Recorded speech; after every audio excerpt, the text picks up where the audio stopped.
warahmatullahi wabarakatuh. Perkenalkan, nama saya Abdul Wahid, saya dari kelas biologi 1. Ingin menjelaskan materi tentang biolistrik, yaitu kelistrikan pada tubuh manusia. Adapun pembahasan sebelum mengenai tentang biolistrik, yaitu istilah-istilah fisika yang akan kita gunakan pada saat mempelajari biolistrik. Yang pertama yaitu adalah arus listrik. Arus listrik adalah gerakan atau aliran muatan listrik. Gerakan atau aliran muatan ini terjadi pada bahan yang disebut dengan konduktor, yaitu bahan penghantar arus listrik. Contohnya besi, tembaga, dan lain-lain. Arah arus listrik sesuai dengan arah aliran muatan positif atau berlawanan arah dengan arah aliran muatan negatif. Kuat arus listrik adalah besar muatan yang mengalir pada suatu konduktor tiap satuan waktu. Rumus kuat arus listrik adalah I sama dengan delta Q per T.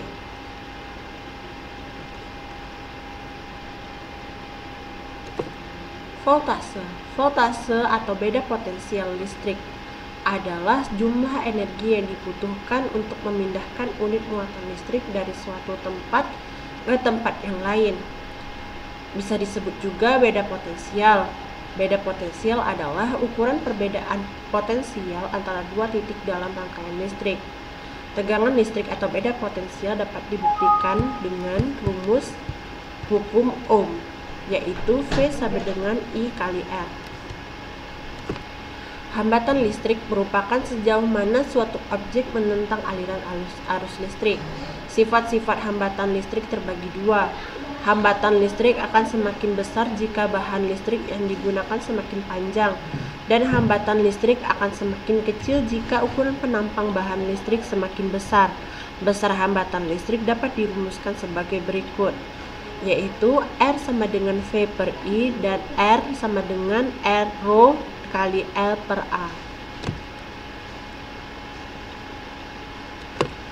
Pengertian biolistrik. Biolistrik adalah arus dan potensial listrik yang dihasilkan atau terjadi di dalam sel, jaringan, dan organisme hidup.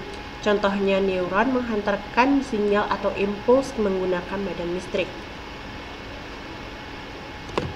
Penerapan biolistrik pada sel saraf. Yang pertama, struktur sel saraf. Setiap neuron terdiri dari satu badan sel yang di dalamnya terdapat sitoplasma dan inti sel. Dari badan sel keluar dua macam serabut saraf, yaitu dendrit dan akson.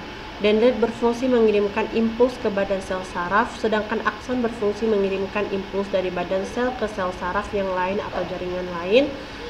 Apabila simpodendrit mengalami kerusakan, maka seseorang tersebut akan mengalami kepikunan jika terjadi di otak. Jika terjadi di organ lain, maka akan mengalami mati rasa. Akson biasanya sangat panjang, sebaliknya dendrit pendek. Pada ujung akhir dari akson terdapat sinapsis yang merupakan celah antara ujung saraf di mana neurotransmitter dilepaskan untuk menghantar impuls ke saraf selanjutnya atau organ yang dituju. Setiap neuron hanya mempunyai satu akson dan minimal satu dendrit. Kedua serabut saraf ini berisi plasma sel pada bagian luar akson. Terdapat lapisan lemak disebut myelin yang dibentuk oleh sel Schwann yang menempel pada akson. Sel Schwann merupakan sel glia utama pada sistem saraf perifer yang berfungsi membentuk selubung myelin. Fungsi myelin adalah melindungi akson dan memberi nutrisi. Bagian dari akson yang tidak terbungkus myelin disebut dengan nodus Ranvier yang dapat mempercepat penghantaran impuls. Proses kelistrikan pada penghantaran rangsangan melalui akson. Di sepanjang akson terdapat perbedaan potensial listrik antara bagian dalam dan bagian luar membran akson. Penghantaran rangsang pada serabut saraf disebabkan oleh adanya perbedaan potensial listrik tersebut. Perbedaan potensial listrik ditimbulkan oleh perbedaan muatan listrik pada dua sisi membran. Pada saat sel saraf beristirahat atau tidak menghantarkan rangsang, bagian luar membran bermuatan positif, sedangkan bagian dalam membran bermuatan negatif. Keadaan muatan listrik seperti itu dinamakan dengan potensial istirahat, sedangkan membran akson dalam keadaan polarisasi. Akson yang beristirahat memiliki perbedaan potensial listrik antara minus 50 mV sehingga sampai dengan minus 90 mV tergantung pada jenis makhluk hidupnya. Namun nilai yang umum adalah minus 70 mV. Pada sebagian besar sel tubuh, keadaan seperti itu selalu tetap. Namun sel-sel saraf, sel-sel otot, dan reseptor mudah terangsang sehingga muatan listriknya juga mudah berubah.